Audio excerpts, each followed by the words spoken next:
Hello बच्चों, तो यहाँ पर हम डिस्कस करने वाले 12th क्लास की फिजिक्स, जिसमें हमारा पहला यूनिट है इलेक्ट्रोस्टैटिक्स।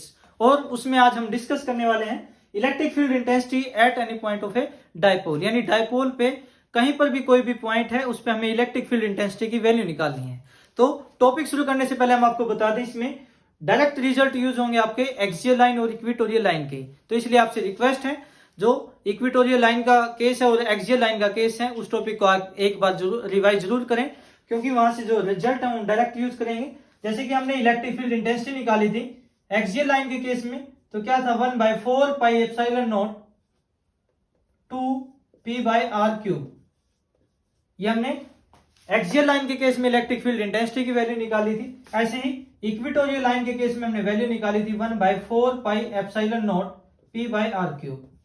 ये दोनों रिजल्ट हम डायरेक्ट यूज करेंगे। ये इक्वेटोरियल लाइन के लिए इलेक्ट्रिक फील्ड इंटेंसिटी, ये एक्सियल लाइन के लिए है। तो ये दोनों टॉपिक आप एक बार रिवाइज जरूर करें और इनको याद रखें। Electric field intensity axial line पे क्या होती है और इक्वेटोरियल लाइन पे क्या होती है। तो शुरू करते हैं आज का हमारा topic, electric field intensity at any point on dipole. Dipole के किसी पॉइंट पर हमें इलेक्ट्रिक फील्ड इंटेंसिटी निकालनी है। तो मान लेते हैं एक डायपोल है having two charges। एक चार्जेस होता है क्यू नेगेटिव, एक होता है क्यू पॉजिटिव। यहां पर जो लाइन होती है उसको हम एक्सियल लाइन बोलते हैं। ये मान लेंगे इसका सेंटर, डायपोल का सेंटर है ओ। इस सेंटर ओ से आर डिस्टेंस पर एक पॉइंट है के। कितनी डिस्टेंस पर है ये? आर डिस्टेंस पर। आर डिस्टेंस पर एक पॉइंट है के, जो इस एक्सिस के साथ एंगल बनाता है थीटा। एक्सिस ऑफ डायपोल के साथ क्या एंगल बनाता है? थीटा। इस के पॉइंट पर हमें टोटल इलेक्ट्रिक फील्ड इंटेंसिटी की वैल्यू निकालनी है ड्यू टू डायपोल। ये के पॉइंट कहीं पर भी हो सकता है, यहां पर भी हो सकता है, यहां पर भी हो सकता है, यहां पर भी, यहां पर भी, कहीं पर भी हो सकता है। सिर्फ हमें क्या पता होना चाहिए? डिस्टेंस पता होना चाहिए और उसका एंगल पता होना चाहिए एक्सिस के साथ। अब हम क्या करते हैं भाई, हमें पता है जो डायपोल मोमेंट होता है डायपोल का, उसकी जो डायरेक्शन होती है वो क्या होती है? नेगेटिव टू पॉजिटिव, और उसको पी से लिखा जाता है। तो डायपोल मोमेंट की डायरेक्शन क्या होगी यहाँ पर? Negative to positive. तो यहां पर हमने लिख लिया इसको पी से। अब ये जो डायपोल मोमेंट है पी, इसको हम क्या करेंगे? इसके रेक्टेंगुलर कंपोनेंट में ब्रेक करेंगे। जो पी है इसको इसके रेक्टेंगुलर कंपोनेंट में तोड़ लेंगे। तो जो कंपोनेंट होगा जिसके साथ ये एंगल थीटा बनाता है, वो कंपोनेंट लिखा जाता है पी कोस थीटा से। भाई मान लो ये जो कंपोनेंट है जिसके साथ इसने एंगल बनाया, ये कंपोनेंट क्या होगा? P cos theta. और इसके जो परपेंडिकुलर कंपोनेंट है, उस परपेंडिकुलर कंपोनेंट को लिखते हैं पी साइन थीटा से। इस ओ को इधर लिख लेंगे। तो यहां पर ये जो कंपोनेंट है इसको लिखा जाएगा पी साइन थीटा से। ठीक है भाई, जो जिसके साथ एंगल बनाते हैं वो कोस थीटा से लिखा जाता है, जो परपेंडिकुलर होता है वो पी साइन थीटा है। अब अगर इसको हम पीछे की तरफ बढ़ाएं, ऐसे ही इस पी कोस थीटा को भी अगर हम पीछे की तरफ बढ़ाएं, तो ये हमारे दो डायपोल की तरह काम करेंगे। पी साइन थीटा भी एक डायपोल की तरह काम करेगा, पी कोस थीटा भी एक डायपोल की तरह काम करेगा। जिसका dipole moment P cos theta होगा वो ये डायपोल हो जाएगा, जिसका dipole moment P sine theta हो जाएगा ये डायपोल हो जाएगा। अब ये जो डायपोल है पी कोस थीटा कंपोनेंट वाला, अगर ये के पॉइंट देखा जाए तो इसकी एक्सिस पे लाई करता है। ये डायपोल अगर देखा जाए, इस डायपोल की एक्सिस पे ये के पॉइंट है। ये जो के पॉइंट है ये पी कोस थीटा वाले डायपोल की एक्सिस के ऊपर, यानी एक्सियल लाइन पे है। ऐसे ही इस पी साइन थीटा वाले कंपोनेंट को देखा जाए, पी साइन थीटा कंपोनेंट के ये परपेंडिकुलर लाइन है और परपेंडिकुलर लाइन पे ये पॉइंट है। तो इसका मतलब के पॉइंट जो है वो पी साइन थीटा कंपोनेंट के इक्वेटोरियल लाइन पे है। ये दो बातें इसमें इंपॉर्टेंट है इस पूरे टॉपिक में। अगर ये समझ में आ जाता है, पूरा टॉपिक आपको समझ में आ जाएगा। जो पी कोस थीटा कंपोनेंट है, पी कोस थीटा जो डायपोल मोमेंट है ये वाला, इसकी ये जो के पॉइंट है उसकी एक्सिस पे, यानी उसकी एक्सियल लाइन पे है पी कोस थीटा वाले की। लेकिन जो पी साइन थीटा कंपोनेंट है, उस पी साइन थीटा कंपोनेंट वाले केस में ये इक्वेटोरियल लाइन पे है। तो यहां पर के पर अगर हम इलेक्ट्रिक फील्ड इंटेंसिटी निकालें, तो electric field intensity due to P cos theta component, P cos theta component at point K, at point K. तो के पॉइंट पर जो P cos थीटा कंपोनेंट है उसके कारण हमें इलेक्ट्रिक फील्ड इंटेंसिटी निकालनी है, लेकिन के क्या है, P cos थीटा कंपोनेंट की एक्सियल लाइन पे। तो यहां पर हम एक्सियल पॉइंट का जो रिजल्ट है डायरेक्ट यूज करेंगे, तो इसको मान लेंगे E1, जो यहां पर के पर इलेक्ट्रिक फील्ड इंटेंसिटी उसको हम E1 मान लेंगे, जो P cos थीटा कंपोनेंट के कारण है। तो क्या फार्मूला होता है, एक्सियल लाइन पे 1/4 pi epsilon nought 2P by r cube. लेकिन यहां पर ध्यान रखेंगे जो P है उसकी वैल्यू क्या है, P cos थीटा है। तो यहां पर P की जगह क्या लिखेंगे, P cos थीटा। ये आ जाएगा आपका रिजल्ट 1, क्योंकि ये एक्सियल लाइन पे था। ठीक है भाई। ऐसे ही अब हम इलेक्ट्रिक फील्ड इंटेंसिटी निकालेंगे due to P sin theta component. ये P sin थीटा कंपोनेंट है और इसके परपेंडिकुलर लाइन जो है वो इक्वेटोरियल लाइन, और ये पॉइंट कहां पर है, इक्वेटोरियल लाइन पे। किसके कंपोनेंट के, P sin थीटा कंपोनेंट की इक्वेटोरियल लाइन पे। तो यहां पर इलेक्ट्रिक फील्ड इंटेंसिटी निकालेंगे, electric field intensity due to P sin theta component, P sin theta component, P sin theta component के कारण निकालेंगे। तो क्या हो जाएगा, इसको मान लेंगे भाई E2। तो E2 is equal to 1/4 pi epsilon nought, क्या फार्मूला होता है भाई, P बाय आर क्यूब। लेकिन यहां पर वो जो P है उस P की वैल्यू कितनी है, यहां पर P sin थीटा। ये आ जाएगी इक्वेशन नंबर 2, और इसको बोलेंगे हम इक्वेटोरियल लाइन, क्योंकि ये इक्वेटोरियल का केस था। अब बात आती है भाई डायरेक्शन की। तो यहां पर जो डायरेक्शन होगी, हमें पता है एक्सियल लाइन के कारण जो डायरेक्शन होती है वो एक्सियल लाइन के अलोंग होती है। तो इसका मतलब जो E1 की डायरेक्शन होगी वो अलोंग द एक्सिस होगी, P cos थीटा एक्सिस के अलोंग होगी E1 की एक्सियल लाइन के केस में।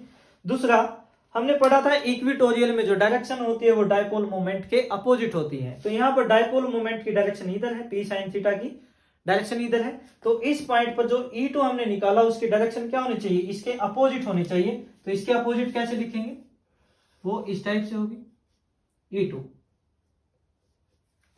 ठीक है अभी।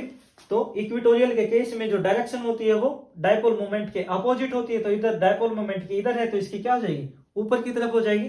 दोनों में एंगल कितना है, 90 डिग्री। ठीक है भाई। अब ये दोनों रिजल्ट आप याद रखेंगे। E1 की वैल्यू क्या है, 1/4 pi epsilon nought 2P cos theta by r cube. ऐसे E2 की वैल्यू क्या है, 1/4 pi epsilon nought P sin theta by r cube. अब यहां पर हमें रिजल्टेंट निकालना है।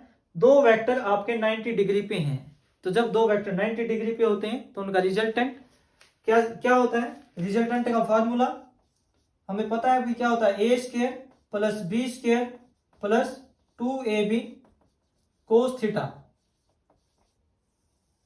अब यहां पर cos theta 90 degree, theta 90 degree है, तो यहां पर थीटा 90 पुट करेंगे तो 90 क्या हो जाएगा, ये पार्ट 0 हो जाएगा, cos 90 की वैल्यू 0 होती है। तो क्या बचेगा, a square plus b square, resultant ये होता है। तो cos 90 की वैल्यू 0 हो जाएगी, तो रिजल्टेंट बचेगा a square plus b square. अब a की वैल्यू क्या है, यहाँ पर E1 है, और b की वैल्यू क्या है, E2 है। तो रिजल्टेंट को लिखेंगे E नेट से, जो कि इस डायगोनल के अलोंग होगा। यहां पर इसको डायगोनल से निकाल सकते हैं, E नेट। ठीक है।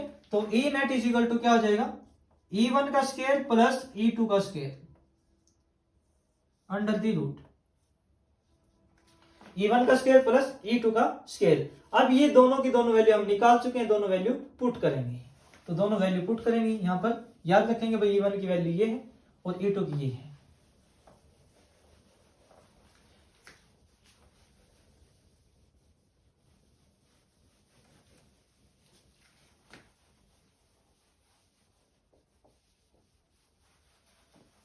तो E net is equal to, अब E1 की वैल्यू हमें पुट करनी है, तो E1 की वैल्यू क्या थे, 1/4 pi epsilon nought 2P cos theta by r cube. और इसका हमें क्या करना है, स्क्वायर करना है। प्लस E2 की वैल्यू रखनी है, वो क्या थी 1/4πε0 P sin theta by r cube. अभी हमने निकाली थी, दोनों वैल्यू याद रखेंगे। और पूरी की पूरी वैल्यू क्या है, ये स्क्वायर रूट में है। ठीक है भाई, E1 की वैल्यू पुट कर दी, E2 की वैल्यू पुट कर दी 1/4πε0 2P cos theta by r cube. ऐसे E2 की वैल्यू क्या 1/4πε0 P sin theta by r cube, उसका स्क्वायर दोनों का। अब दोनों में कॉमन क्या है, दोनों से कॉमन जो चीजें हैं वो निकाल लेंगे बाहर। तो E नेट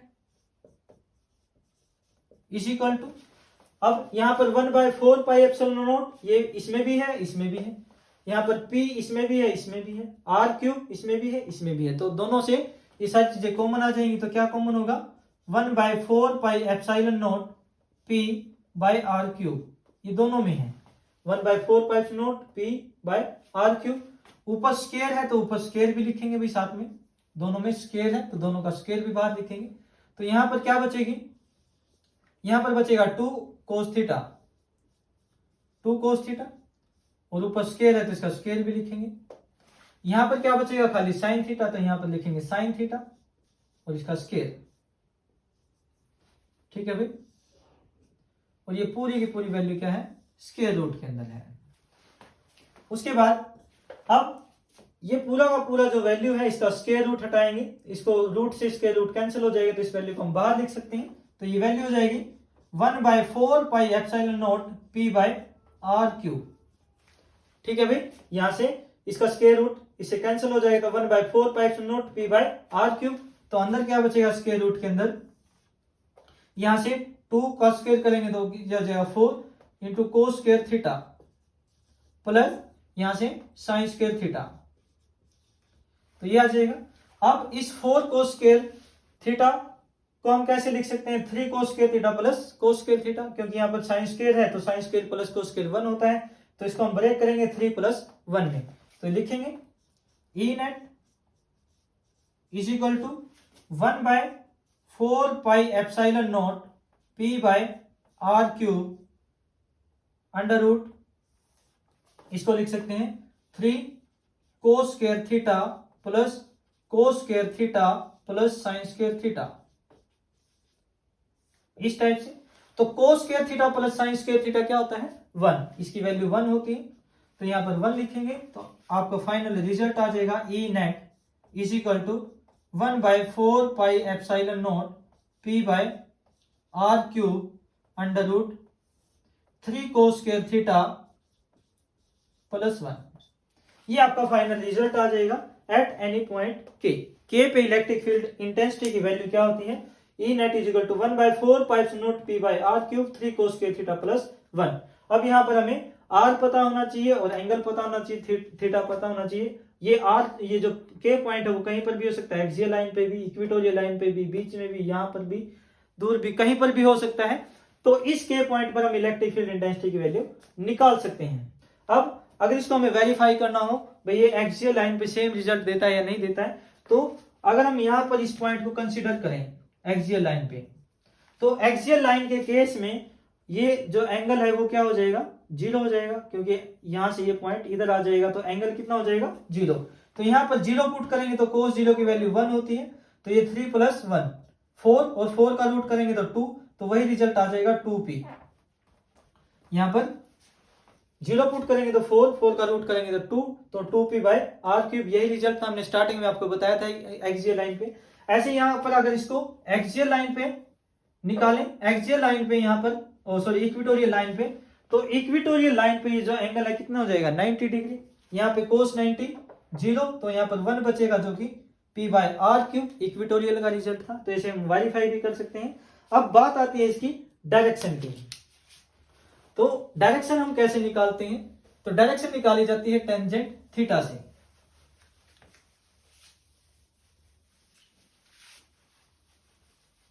डायरेक्शन कैसे निकालेंगे भाई, टेंजेंट थीटा से। अब मान लो जो ये E नेट आया है ये इस एक्सिस के साथ एंगल बनाता है अल्फा। ये जो E नेट है ये इसके साथ क्या एंगल बनाता है, अल्फा एंगल बनाता है। तो यहां से हम टेंजेंट अल्फा की वैल्यू निकालना चाहें तो टेंजेंट अल्फा की वैल्यू हम कैसे निकालेंगे,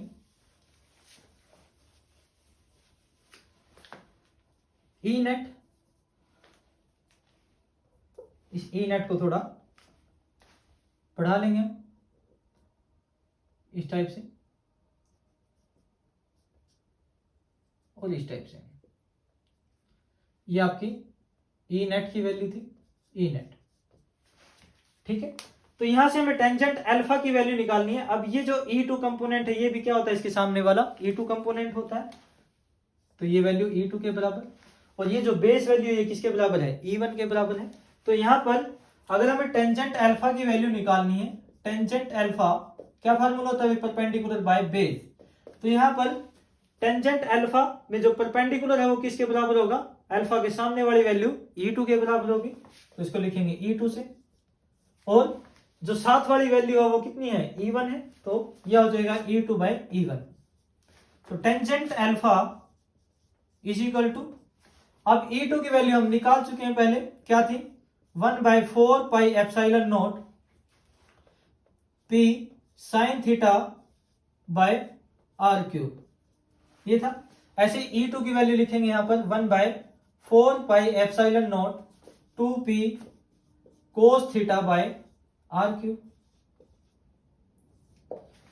तो ये सारी की सारी वैल्यू कैंसिल हो जाएगी, 1/4 पाई एप्सिलॉन नॉट से 4 pi epsilon naught, r cube से आर क्यूब, पी से पी, तो क्या बचेगा, sine theta by cos theta by 2। तो tangent alpha is equal to sine theta divide by 2 cos theta.